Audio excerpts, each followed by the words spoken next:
নমস্কার, welcome to বাঙালির স্বর। বাংলায় একটা কথা আছে, গাধায় জল খায়, কিছুটা ঘোলা করে খায়। কেন এমন কথা বলছি? আমি কথা বলছি তৃণমূল সাংসদ কীর্তি আজাদকে নিয়ে। কীর্তি আজাদ 2024-এ তৃণমূলের টিকিটে দুর্গাপুর বর্ধমান এরিয়া থেকে সাংসদ নির্বাচিত হয়েছেন। তিনি একজন ক্রিকেটার টার্ন পলিটিশিয়ান। গত 23শে জুলাই তিনি ভারতের কয়লা মন্ত্রককে মিনিস্টার জে কিষাণ রেড্ডিজিকে একটা চিঠি লেখেন। দুর্গাপুর এলাকাতে 14টি খনিতে ইসিএল এর যে দুর্নীতি চলছে সেটার তদন্ত দাবি করেন। ওই চিঠিতে তিনি উল্লেখ করেন সিবিআই ইডির তদন্তের দাবি। ঠিক 10 দিনের মাথায় কি এমন হলো যে 180 ডিগ্রি ঘুরে গিয়ে তিনি সেই চিঠি উইথড্র করলেন। তিনি উইথড্রল চিঠিতে মেনশন করেছেন যে তিনি যে কন্টেন্ট দুর্নীতির কথা বলতে চেয়েছেন সে ব্যাপারে তিনি মিসইনফর্মড এবং যথেষ্ট সত্যতা তার হাতে নেই। এখানেই রাজনৈতিক মহলে গুঞ্জন যে তিনি কারো চাপে কি মাথা নত করলেন। কোনো মহল থেকে এই চিঠি উইথড্রর পিছনে কারো চাপ বা হাত রয়েছে কিনা, স্বাভাবিকভাবে এই প্রশ্ন উঠবেই। একজন জনপ্রতিনিধি যে সে কথা নয়, তিনি একজন সাংসদ ভারতীয় পার্লামেন্টের। শুধু একজন সাংসদই নন, তিনি chairperson standing committee of chemical and fertiliser এবং member of consultative committee of railway ministry.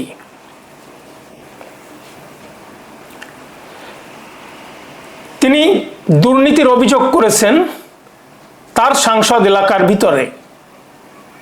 কে বা কারা দুর্নীতি করছে সেটা তিনি মেনশন করেন 5 পাতার ওই চিঠিতে। চিঠির বয়ানের ভিতরের অংশে আমি যাচ্ছি না, কিন্তু কেন এত তড়িঘড়ি করে তিনি সেই চিঠি উইথড্র করলেন? চিঠিতে তিনি কি লিখেছেন, যে চিঠিতে তিনি অভিযোগ করেছেন, আমরা একটু দেখে নেই।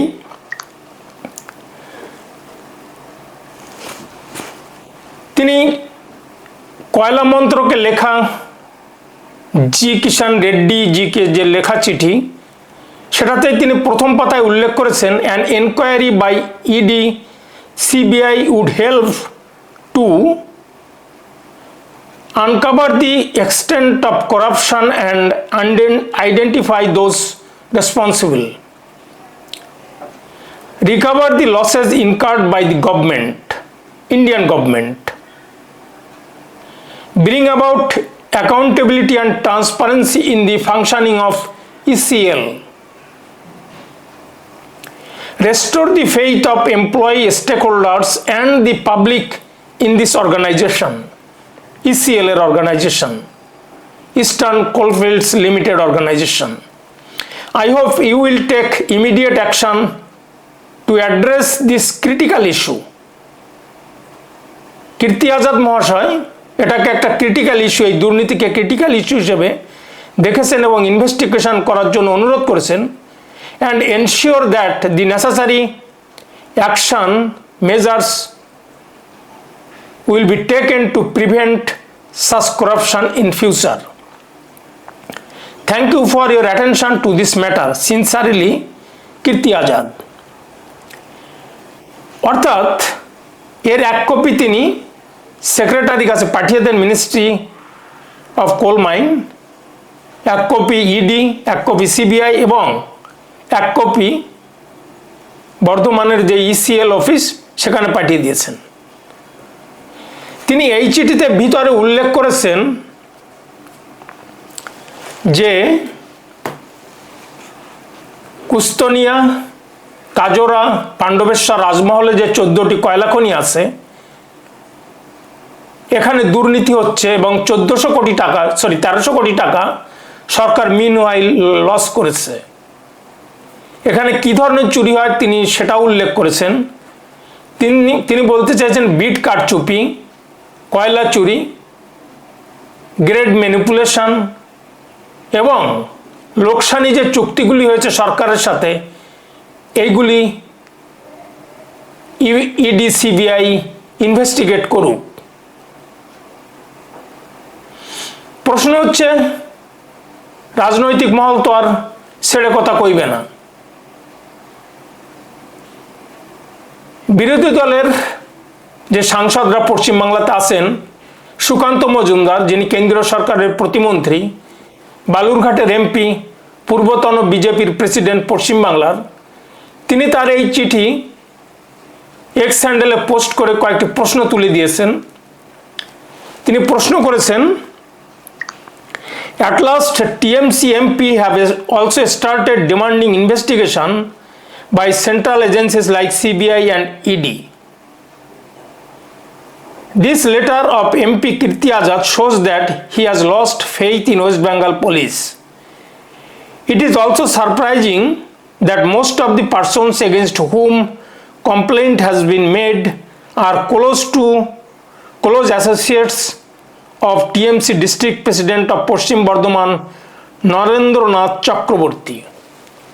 অর্থাৎ তিনি প্রশ্নটি সরাসরি ছুড়ে দিয়েছেন যে পশ্চিমবাংলার গভর্নমেন্ট, মমতা ব্যানার্জির গভর্নমেন্ট, তৃণমূলের সরকার এবং তার যে লিডার, তার সাঙ্গপাঙ্গ যারা আছে, তারা ডিস্ট্রিক্ট প্রেসিডেন্ট পশ্চিম বর্ধমানের নরেন্দ্রনাথ চক্রবর্তীর ঘনিষ্ঠ।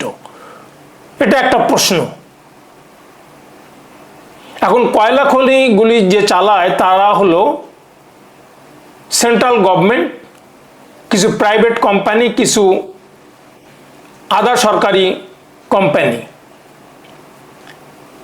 ল অ্যান্ড অর্ডার পশ্চিমবাংলার ব্যাপার, রাজ্য সরকার ল অ্যান্ড অর্ডার দেখে, দুর্নীতি করাপশনটা পশ্চিমবাংলার দেখারও দায়িত্ব রয়েছে। কিন্তু কীর্তি আজাদ মহাশয় ইনভেস্টিগেশন চাইছেন সিবিআই, ইডি দিয়ে, সেন্ট্রাল এজেন্সি। সুকান্ত বাবু এখানে প্রশ্ন তুলেছেন, তাহলে কি তিনি পুলিশের উপর ইনভেস্টিগেশনের উপরে নির্ভর করতে পারছেন না? তিনি কি বিশ্বাসযোগ্যতা হারিয়েছেন কিনা? এটা সঙ্গত কারণে এই প্রশ্ন তোলা স্বাভাবিক।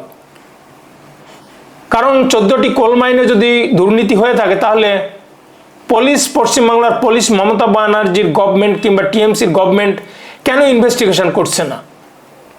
তাহলে কি এর পিছনে অন্য কোনো কারণ রয়েছে যার জন্য কি ইনভেস্টিগেশন করছেন না? আর ইনভেস্টিগেশন করছেন না বলেই কি কীর্তি আজাদ মহাশয় সিবিআই, ইডি দিয়ে ইনভেস্টিগেশন করতে বলছেন?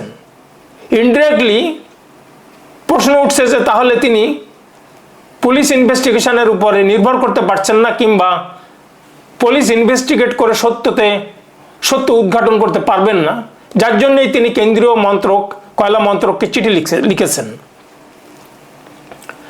এখন ব্যাপারটা হচ্ছে যে কীর্তি আজাদ মহাশয়ের বিতর্ক কখনো পিছু ছাড়েনি। প্রথম বিতর্ক অবাঙালি, মমতা ব্যানার্জি বারবারই বহিরাগতদের কথা বলেন, অমিত শাহ, মোদি কিংবা বাংলার বাইরে যারা তাদেরকে বহিরাগত বলেন। ঠিক এখানেই কীর্তি আজাদ মহাশয়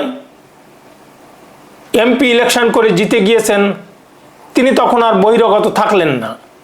পূর্ণিয়ায় জন্মগ্রহণ করা ভগৎজা আজাদের সুপুত্র, 66 বছর বয়স্ক এই কীর্তি আজাদ মহাশয় ক্রিকেটার টার্ন পলিটিশিয়ান হয়েছেন।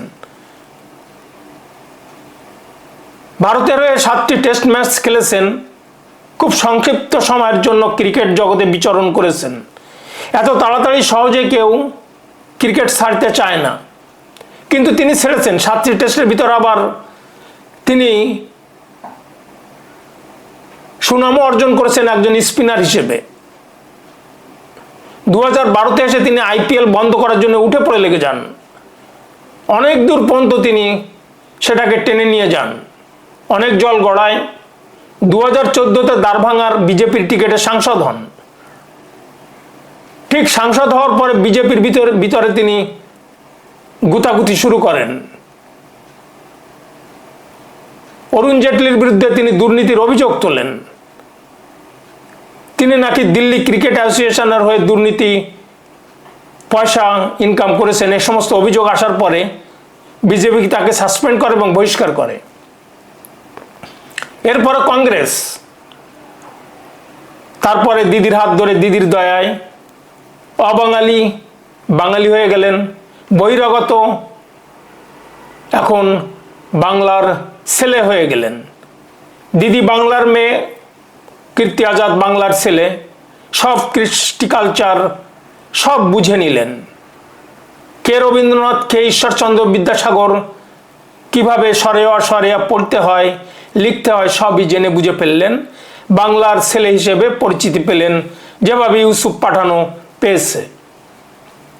যাই হোক, সাংসদ হওয়ার পরে কল্যাণ ব্যানার্জির সঙ্গে বিতর্কে জড়িয়ে পড়লেন মিষ্টির দোকান খোলা নিয়ে। এরপরে এই চিঠি, দুর্নীতির বিরুদ্ধে চিঠি লিখলেন, তিনি চিঠিও উইথড্র করলেন, তাও 10 দিনের মাথায়। চিঠিতে উল্লেখ করলেন এটা ক্রিটিক্যাল ইস্যু, ইনভেস্টিগেশন করুক সিবিআই ইডি।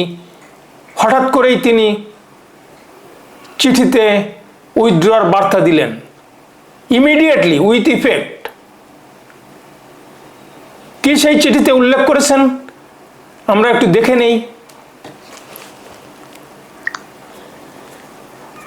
চিঠিতে তিনি উল্লেখ করেছেন, withdrawal of earlier letter dated 23rd July 2025. I wish to withdraw the letter with immediate effect. কোনো দেরি যেন না হয়, সাথে সাথেই খুব তাড়াতাড়ি যেন উইথড্র করা হয়, কারণ দেরি করা যাচ্ছে না, ভীষণ তাড়া, মাথার উপর খাড়া ঝুলে আছে। কারণ যেটাকে ক্রিটিক্যাল ইস্যু বলেছিলেন আগের চিঠিতে দুর্নীতি নিয়ে, সেটাকে হঠাৎ করে ইমিডিয়েট ইফেক্টে এই চিঠি তুলে ফেলতে হবে। নিশ্চয়ই কোথাও বাধা আছে, তাড়া আছে, খাড়া আছে, দল থেকে ছাঁটা এরও ব্যাপার আছে, আবার বহিরাগত হয়ে যাওয়ার সম্ভাবনা আছে, অবাঙালি বলে পরিচিত হওয়ার সম্ভাবনা আছে, ঘাড় ধাক্কা দিয়ে বের করে দেওয়ার সম্ভাবনা আছে, কত প্রশ্ন চলে এসছে। ফলে তাই তিনি লিখেছেন with immediate effect as there are some discrepancies in the statements made in the letter. কিছু ডিসক্রিপেন্সি রয়েছে আগের লেটারে। দি আনইনটেন্ডেড এরর্স, অনিচ্ছাকৃত ভুল, which I am correcting and crept in because I was misinform. দোষটা অন্যের ঘাড়ে ছেড়ে দিলেন। আমাকে ভুল ইনফরমেশন দেওয়া হয়েছিল, সেগুলি আমি কারেকশন করছি, এবং এটা অনিচ্ছাকৃত ভুল। ক্ষমাটা তিনি চাইলেন, দায়টা চাপালেন অন্যের উপরে, কারণ ভয়ে থরহরিকম্প, বুক কাঁপছে। চিঠি লিখে খুব ভীষণ সাহসিকতার পরিচয় দিয়েছিলেন, মিডিয়াতে ঝড় তুলেছিলেন, না উনি একজন না খাউঙ্গা না খানি দুঙ্গা মোদী সরকারের সেই মন্ত্রে অভিষিক্ত হলেন এবং সেই মন্ত্র জপ করলেন। আর হঠাৎ করেই তার এই ভোল বদল, তা আবার 180 ডিগ্রি ঘুরে। চিঠি উইথড্র করতেই হবে, কারণ খাড়া ঝুলছে। সুকান্ত মজুমদার রাজনীতি তো হবেই, ওই চিঠি নিয়েও রাজনৈতিক মহলে ভীষণ গুঞ্জন হয়েছে। এবার এই চিঠি উইথড্রর পরে আরও গুঞ্জন তো হবেই, মানুষ আরও প্রশ্ন তুলবেই। সুকান্ত মজুমদার এটা নিয়ে কি লিখেছেন, when the player gets bowled out on home turf, Trinamool's cricketer MP Kirti Azadji has now rushed to withdraw his letter after a scathing dressing down from his party's supreme leader and captain he has sent a fresh letter to Union Minister Sri G. Kishan Reddy ji requesting to withdraw his previously sent letter claiming he was misinformed. This episode lays to bear hard truths. Who is really pulling the strings to shield corruption, and what fate awaits anyone inside All India Trinamool Congress official who dares to raise their voice against it? তৃণমূলে তো একটাই post, বাকি সব lamp post. ফলে সুকান্ত মজুমদার প্রশ্ন করেছেন, এই চিঠি উইথড্র করে কোন দুর্নীতিকে তিনি ঢাকছেন, বা কারো ক্যাপ্টেন কিংবা সুপ্রিমের আদেশ নির্দেশের ভয়ে কি তিনি এটা উইথড্র করলেন? স্বাভাবিকই, সঙ্গত কারণে এই প্রশ্ন তোলা স্বাভাবিক। দুর্নীতি তো তিনি ঢাকতেই পারেন, তৃণমূলে যখন আছেন ভয় তো তার আছেই। বহুজনের চাকরি চলে গিয়েছে, সেই ত্রিবেদীজি, মুকুল রায়, গদ্দার, বহু কথা আমরা শুনেছি। দর্শকবৃন্দ, আপনাদের নিশ্চয়ই প্রশ্ন থাকবে এবং আপনারা কমেন্ট বক্সে জানাবেন কেন কীর্তি আজাদ এই চিঠি উইথড্র করলেন, কোন ভয় তিনি পাচ্ছেন সেটা কমেন্ট বক্সে জানাবেন। আজ এ পর্যন্তই। ভিডিওটি ভালো লাগলে বাঙালি স্বর চ্যানেলটি সাবস্ক্রাইব করে পাশে থাকা বেল আইকনটি প্রেস করুন, আর দেখতে থাকুন, শুনতে থাকুন বাঙালির স্বর, আপনার স্বর। ধন্যবাদ।